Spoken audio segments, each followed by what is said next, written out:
Damos gracias al Señor en esta hora por concedernos la oportunidad de poder estar una vez más dispuestos a compartir de la palabra del Señor, esperando que a través de ella podamos cada uno de nosotros ser muy bendecidos.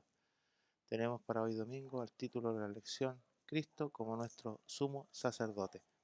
Estamos en la lección número 13 dentro de lo que es la doctrina del Hijo. Y la lección para el día de hoy, como lo dijimos, Cristo como nuestro sacerdote. Pero antes de leer la palabra y empezar el comentario propiamente tal, vamos a pedir al Señor de su gracia bendita y su compañía para esta hora, para cada uno de nosotros, tanto para usted como para mí, al estudiar la palabra del Señor. Amantísimo Dios, en esta hora le damos las gracias por concedernos la oportunidad de una vez más estar dispuestos a estudiar de su palabra y poder, Dios amado de la gloria, de alguna manera ver los aspectos fundamentales de la lección del día de hoy, en la cual esperamos, Señor amado, que en su gracia bendita usted nos pueda ayudar, nos pueda sustentar y pueda colocar en nosotros esa gracia del cielo. Padre, bendiga usted cada uno de los que estará viendo este trabajo, escuchando este comentario, Señor, y también para nosotros su misericordia. Todos en el programa, en nombre de Jesús nuestro Salvador. Amén, amén. Bueno, entonces la lección del día de hoy, domingo 20 de septiembre del año 2020, está en la lectura bíblica en Hebreos 9, del verso 1 al verso 7. Y leemos entonces la palabra del Señor y lo hacemos en el nombre del Padre, del Hijo y del Espíritu Santo. Amén. Dice, ahora bien, aún el primer pacto tenía ordenanzas de culto y un santuario terrenal, porque el tabernáculo estaba dispuesto así. En la primera parte, llamada el lugar santo, estaban el candelabro, la mesa y los panes de la proposición. Tras el segundo velo estaba la parte del tabernáculo llamada el lugar santísimo, el cual tenía un incenciario de oro y el arca del pacto cubierta de oro por todas partes, en la que estaba una urna de oro que contenía el maná, la vara de Aarón que reverdeció y las tablas del pacto, y sobre ella los querubines de gloria que cubrían el propiciatorio, de las cuales cosas no se puede ahora hablar en detalle. Y así dispuestas estas cosas, en la primera parte del tabernáculo entran los sacerdotes continuamente para cumplir los oficios del culto. Pero en la segunda parte, solo el sumo sacerdote una vez al año, no sin sangre, la cual ofrece por sí mismo y por los pecados de ignorancia del pueblo. Esa es la lectura bíblica del día de hoy para esta lección, cuyo título es Cristo, nuestro sumo sacerdote. Un análisis de estos versos podemos comentar y decir que en estos versos se describe la distribución que tenía el tabernáculo de Dios. Basta recordar a cada uno de nosotros que en el Éxodo, una vez que se entregaron las tablas de la ley, se construyó el lugar donde debieron ser colocados los elementos que testificaban la presencia de Dios para con su pueblo, y que finalmente al ser consagrado fue el lugar donde el sacerdote ingresaba a ofrecer sacrificios por el pueblo. El tabernáculo propiamente dicho era una estructura que medía 13 metros y medio de largo y 4 metros y medio de ancho y 4 metros y medio de alto. Estaba dividido en dos compartimientos. El primer compartimiento era llamado el lugar santo. En él se encontraban tres elementos de mobiliario: el candelero de oro, la mesa de los panes de la proposición o de la presencia y el altar de oro donde se ofrecía el incienso, que nos habla de la oración. Allí no se realizaban sacrificios. El segundo compartimiento era el lugar santísimo, que estaba separado del lugar santo por una cortina, y al cual solo entraba el sumo sacerdote. Había dos elementos del mobiliario allí en el lugar santísimo. Estaba el arca, que era una caja o cofre fabricado en madera de acacia y recubierto de oro por dentro y por fuera. En la parte superior, sobre el arca, había una tapa o lámina de oro ricamente adornada llamada propiciatorio. En ella se habían fabricado dos querubines hechos de oro puro que miraban hacia abajo a la mencionada tapa del arca. Allí era donde se colocaba la sangre, y ese hecho era lo que lo convertía en propiciatorio, donde Dios se mostraba propicio al pecador. Y ahí, bueno, viene la expresión, porque sin derramamiento de sangre no hay remisión de pecado, cuya culminación fue la crucifixión de Cristo en la cruz. Bueno, vamos a ver entonces la primera parte de Cristo, nuestro sumo sacerdote. Los sacerdotes en el Antiguo Testamento eran nombrados por Dios para ofrecer sacrificios y de igual modo ofrecían oraciones y alabanzas a Dios en el nombre del pueblo, y los santificaban haciéndolos aceptables, y así el pueblo se acercaba a la presencia de Dios. El sacerdote es la persona que efectúa un sacrificio, y sacrificio es toda ofrenda a Dios por expiación del pecado. Debían interceder por los pecados del pueblo y de sí mismo. En Hebreos 9, 7 y 8 lo señala eso. Esos versos están enseguida de lo que hemos leído en esta hora, ¿no es cierto? Y usted los puede ver allí en su Biblia y analizar lo que allí se describe. Luego podremos mencionar algo referente al sumo sacerdote también, aunque solo excepcionalmente llamado sumo sacerdote y siendo designado generalmente como a Cohen, el sacerdote. Aarón fue el primero en ocupar el cargo de sumo sacerdote de Israel. Su designación para dicho cargo provino de Dios. Éxodo 28, 1 y 2 nos señala aquello, y Éxodo 29, 4 y 5, para que usted también lo pueda revisar allí en su Biblia. El sumo sacerdote en el Antiguo Testamento dirigían al pueblo a la adoración y a los servicios religiosos. Eran de la tribu de Leví. Bueno, Aarón de allí era. Hebreos 8.1. Eran consagrados a Dios. Debían vivir consagrados por ser representantes de Dios ante el pueblo. Las vestiduras representaban las diversas funciones y atributos del sacerdocio, pero su propósito al elaborar estos santos vestidos era señalar la vida y obra del sumo sacerdote por excelencia. ¿Quién fue? Jesucristo. El sacrificio que ofreció Cristo por los pecados no fue con sangre de toros o machos cabríos en el lugar de animales. Jesús se ofreció a sí mismo en sacrificio. El sacrificio entonces de Cristo fue completo y definitivo. Jesús cumplió todas las esperanzas que fueron prefiguradas, no tan solo por los sacrificios del Antiguo Testamento, como también por medio de la vida y acciones de los sacerdotes que eran los oferentes. Es decir, Cristo cumplió en él el concepto o el trabajo propiamente tal de sacerdocio. Vamos a ver enseguida la otra parte. Jesús fue sacrificio y sacerdote. A diferencia de los sacerdotes levíticos, quienes tenían que ofrecer continuos sacrificios, Jesús solo tuvo que ofrecer su sacrificio una sola vez, ganando la redención eterna para todos los que vinieran a Dios a través de él. Y esto lo podemos ver en Hebreos. Busquemos Hebreos. Yo le invito a que usted busque. Yo lo estoy buscando acá en mi Biblia también.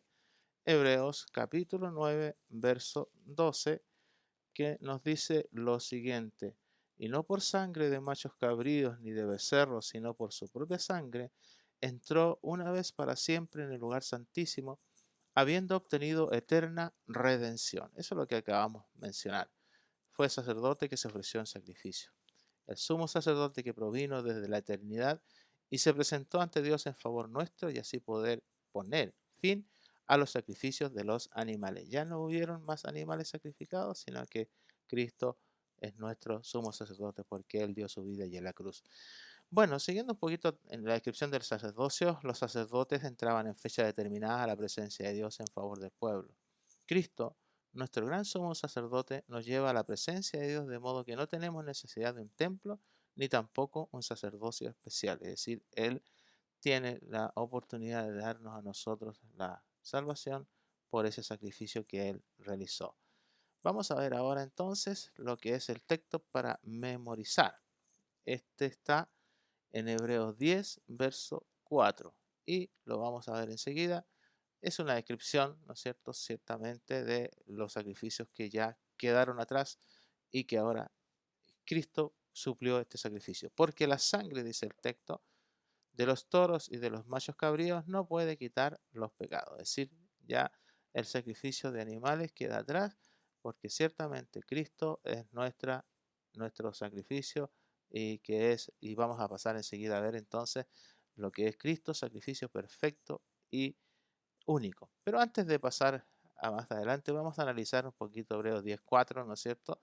La sangre de aquellos sacrificios de animales cubría los pecados hasta que el Cordero de Dios, bueno, ya lo hemos señalado, aquí lo estamos reiterando, viniera a quitar el pecado del mundo, como anunció Juan el Bautista en Juan capítulo 1, versículo 29. El siguiente día vio Juan a Jesús que venía a él y dijo: he aquí el Cordero de Dios que quita el pecado del mundo. Imagínense ustedes, Juan ahí ratificando la venida del Cordero de Dios para dar la bendición al mundo de quitar el pecado.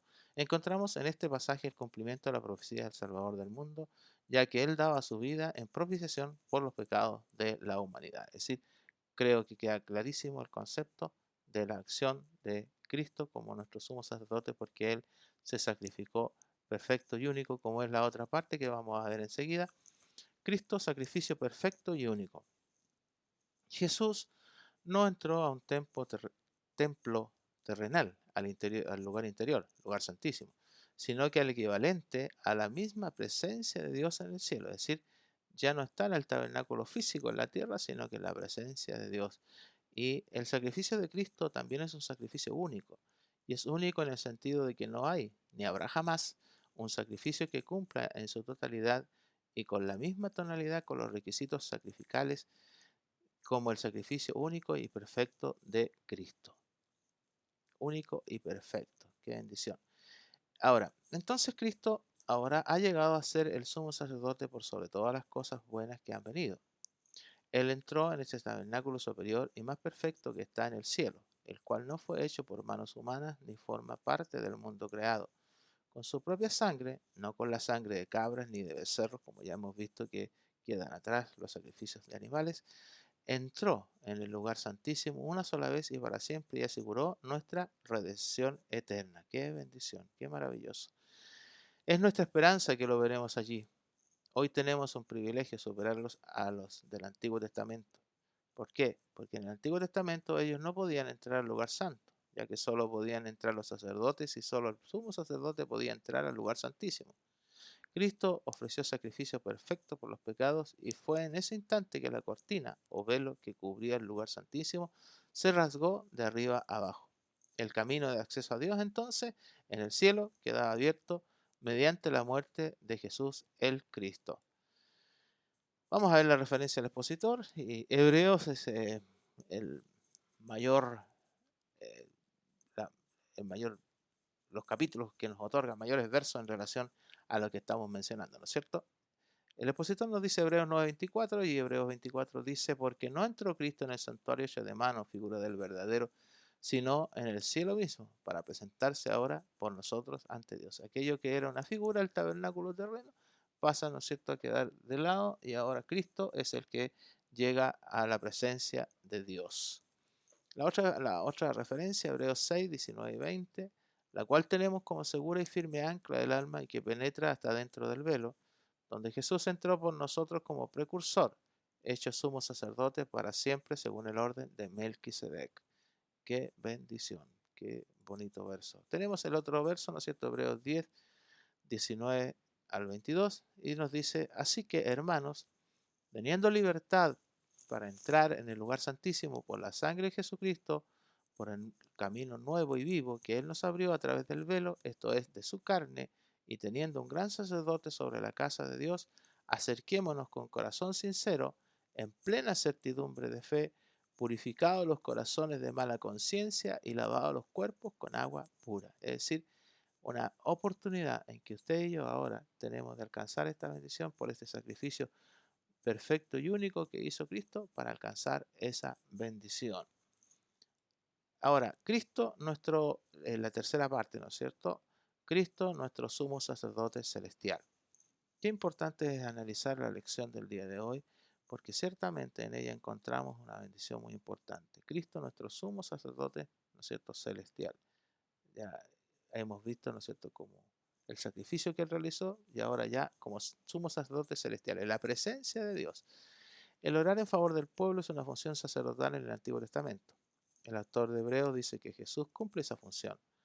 Pablo dice que Cristo Jesús está a la derecha de Dios e intercede por nosotros. El libro del Nuevo Testamento que habla más acerca de Cristo como sacerdote es de Hebreos, ya lo mencionábamos. La columna vertebral de Hebreos, proveniente del Antiguo Testamento, consiste en dos versículos de Salmo 110. El versículo 1 es citado para confirmar que Cristo es exaltado sobre todo porque se sentó a la diestra de Dios. Este es un tema recurrente en Hebreos que enfatiza la divinidad y la calidad de Mesías de Jesús. Veamos algunas referencias que ahí tenemos. A ver, por ejemplo, Hebreos 1, verso 3. Yo lo estoy buscando acá para leérselo. Hebreos 1, verso 3 nos dice, el cual, siendo el resplandor de su gloria y la imagen misma de su sustancia, y quien sustenta todas las cosas con la palabra de su poder, habiendo efectuado la purificación de nuestros pecados por medio de sí mismo, se sentó a la diestra de la majestad en las alturas. Ese es Hebreo 1.3. Ahí hay otras referencias que usted puede leer. Veamos a ver Hebreos 7.26, otras referencias. Hay otras más ahí, usted la puede ver, está 4.14, Hebreos, por cierto, Hebreo 8.1 y Hebreo 12.2. Pero vamos a leer Hebreos 7.26 y nos dice lo siguiente: porque tal sumo sacerdote nos convenía, santo, inocente, sin mancha, apartado de los pecadores y hecho más sublime que los cielos. Eso es lo que dice Hebreos 7, verso 26. Salmo 110.4 se usa para demostrar que el sacerdocio de Cristo fue prefigurado por Melquisedec. Bueno, ahí Hebreos 5.6 es un verso bastante conocido, ¿no es cierto?, en el cual nosotros recordamos, y como también dice que en otro lugar tú eres sacerdote para siempre según el orden de Melquisedec. Ese es Hebreos 5, verso 6. Cristo, nuestro sumo sacerdote, sigue siendo, ¿no es cierto?, la parte que estamos revisando, analizando. Cristo está permanentemente en la presencia de Dios. Cristo, hombre verdadero y perfecto, que ora por nosotros. Como sumo sacerdote, Jesús es la única persona en todo el universo que es sacerdote por toda la eternidad.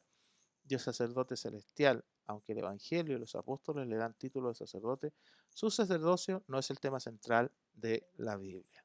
Vamos a ver la referencia. Seguimos en Hebreos como un sustento especial y tenemos Hebreos 5.10, ¿no es cierto?, en el cual también nosotros tenemos la expresión de la declaración por Dios como sumo sacerdote. Hebreos 5.10 dice: y fue declarado por Dios sumo sacerdote según el orden de Melquisedec. 1 Timoteo 2.5: porque hay un solo Dios y un solo mediador entre Dios y los hombres, Jesucristo hombre. No hay otra expresión que podamos mencionar. Mateo 6.8 nos invita y nos dice y nos enseña claramente: no os hagáis pues semejantes a ellos, porque vuestro Padre sabe de qué cosas tenéis necesidad antes que vosotros le pidáis. Qué bendición, porque ciertamente el Padre conoce nuestras necesidades, porque está Cristo en su presencia intercediendo por cada uno de nosotros. Vamos a ir entonces al epílogo de este breve comentario del estudio de la Escuela Dominical del día de hoy, y en el cual nos encontramos en una reacción, una clara realidad, en que el sumo sacerdote era aquel que ponía la cara por el pueblo, arriesgando su propia vida, para que cada uno de aquellos sea perdonado por Dios, por lo que debía ser una persona entregada a Dios y apartada para esta labor. Es por tanto que el sumo sacerdote era un personaje importantísimo para el pueblo, ya que era un tipo de conector que el pueblo tenía con Dios. El libro de Hebreos contrasta y busca dar a entender la diferencia que existe entre el sacerdocio levítico, Melquisedec, es decir, de principio, con el de Cristo. Se debe entender que todo el sacerdocio judío y su estructura era una imagen de lo que es el verdadero y original que existe en el cielo, por lo que el judío sería una copia para representar el plan de salvación. Solamente Jesús aquel que puede interceder por nosotros mediante la paga del pecado hecha con su sangre, pues como se menciona en varios versos bíblicos, ya no servía el sistema sacrificial humano. Por otro lado, Jesús inicia su rol como sumo sacerdote luego de la muerte y posterior resurrección cuando es ascendido al cielo. Se puede mencionar con claridad entonces que la labor de Cristo como sumo sacerdote no se basa simplemente en interceder con el Padre, sino que va mucho más allá de eso. Es vindicar al ser humano, es decir, ponerlo en lugar, darle la oportunidad de la salvación y volver a unir la comunión entre Dios y la humanidad. Porque su sacrificio en la cruz fue perfecto y único, llevando en él el extremo dolor por los pecados de la humanidad. Solo nos resta entonces, y le invito a que seamos agradecidos con el Padre por darnos a Jesús como nuestro sumo sacerdote y otorgándonos la oportunidad de la salvación. Gloria a Dios. Amén. Alabamos y bendecimos a nuestro Dios y le damos gracias a Él por la oportunidad que nos ha brindado el día de hoy de poder realizar este breve comentario de la escuela dominical de hoy domingo 20 de septiembre de 2020, cuyo título es Cristo nuestro sumo sacerdote. Nos despedimos y le decimos que Dios les bendiga y será hasta una próxima oportunidad. Amén.